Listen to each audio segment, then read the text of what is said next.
Sanbonani and welcome back to another video where we look at some of your interesting takes when it comes to Ingane Zesithembu season 3 episode 3. I guess bheke ukuthi abantu batheni after watching this entertaining episode. uLulu yena uthi uTirelo is boring, why is she laughing? Ngoba ngempela guys ayihlekisi nje indaba yakhe.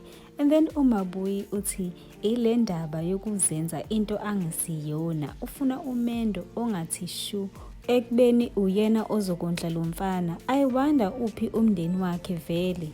uLungi uthi yena uTirelo wenza lento yayenziwa uVuyo ukuthi indoda izwe ngaye, but angimboni uTirelo ezolasta kulolu thando cause akajwayele ukuphila impilo yasemakhaya.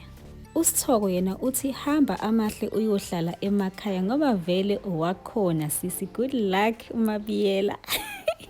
Nami I was thinking about the same thing. Hayibo eMelmoth naseMzumbe I'm sure nje situation iyafana. And also ke sana sicela nje ukubonga laba babesitshelile ukuthi ugirl omusha owaseMelmoth ngoba sesiyazi uShilo uAmahle wathi she is indeed from eMelmoth. Abantu ababesithiphisa ababekade bethe bambona uSibindi ehamba nabakhongi, shuthi umfana wabanalo iqiniso wahamba ngempela wayovela kubo. uNhle yena uthi lengane izoqhubeka kodwa ishade naye uSibindi ngoba ifuna ukuthi yamuwina, kanti iyazilimaza. Lengane isisaba nehlazo namahloni nokubasela abanye abantu, kanti ave kubalekile ukuzikhetha wena empilweni. uYangena uthi kanti where is that one only virgin? And then uLinda uyamphendula uthi good question. ukhona yena uthi ubaba wakhe wathi cha nje mntanami shiya phansi.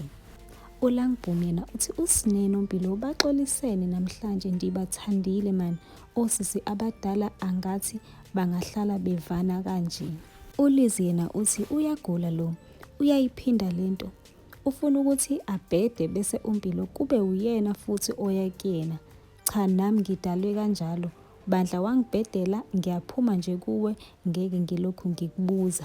uLa yena uthi uTirelo is the one who taught uSibindi not to financially support her. Remember when uSibindi said Vuyokazi forced him to do a baby shower shoot for uBaby Nzulu because she thought he did it for uTirelo, whereas uTirelo did everything by herself. uSibindi was only invited for the pictures. She was competing with uVuyo by funding herself so that uVuyo thinks it's Mpumelelo who is doing everything for her. uThani yena uthi and who doesn't love herself between her and uVuyo? She said she is not desperate. Now who is desperate? Tirelo girl, this is just the beginning. The worst is yet to come. Prepare yourself. uTholani yena uthi her true colors will soon show. And then uMamzizi uthi shame bandla masekhala ethi uMpumelelo akayondli kahle ingane, udla imali namantombazane eThekwini. Hey guys, I cannot wait for episode 4 ukuze ngizwe kahle ukuthi kuthiwani. And then uphindile uthi cha naye ubekezele bandla. Hey guys, and uzobekezela because ufuna abantu bebone ukuthi she is staying for different reasons kunalawa uVuyo ayiwahlalela.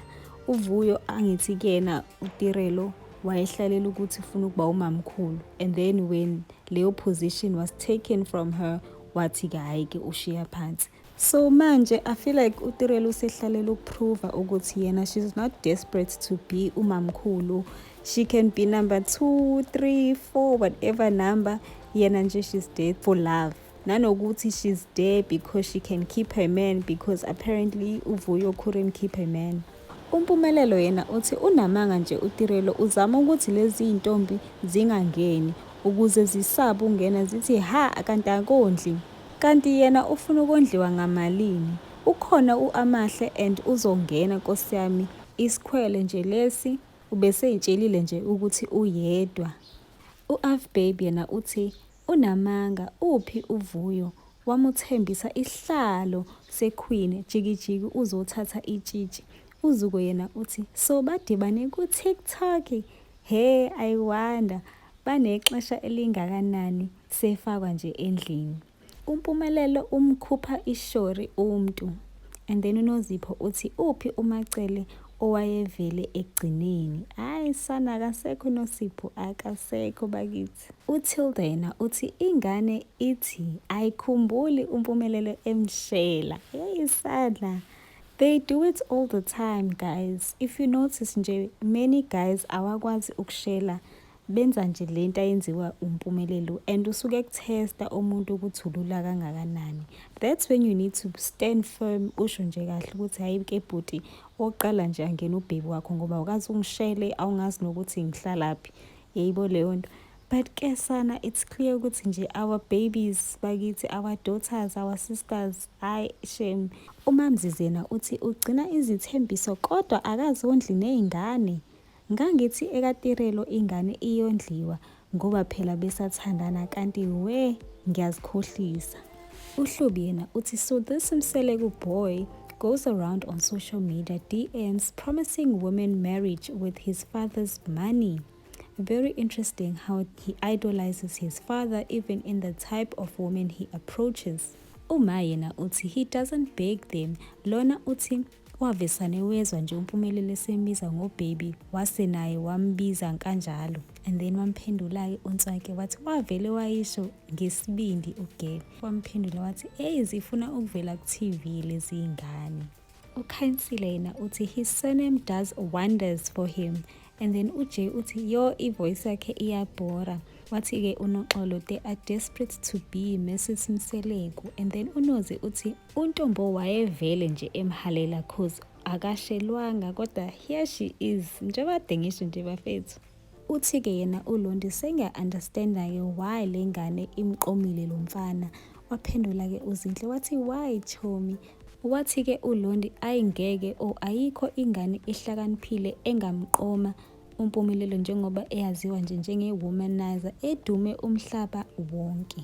And lastly guys, Anonymous uthi yena kodwa nalamantombazane ayazehlisa isithunzi ngokuthi nje umuntu akubize ngobaby, wena usubona ukuthi sekulungile, seningathandana-ke into eserious. Uyothi umfana uma esekujikela ngelinye ilanga akutshela ukuthi ubuye ukhumbule ukuthi vele angekushelanga, kube ngathi uyakusukela.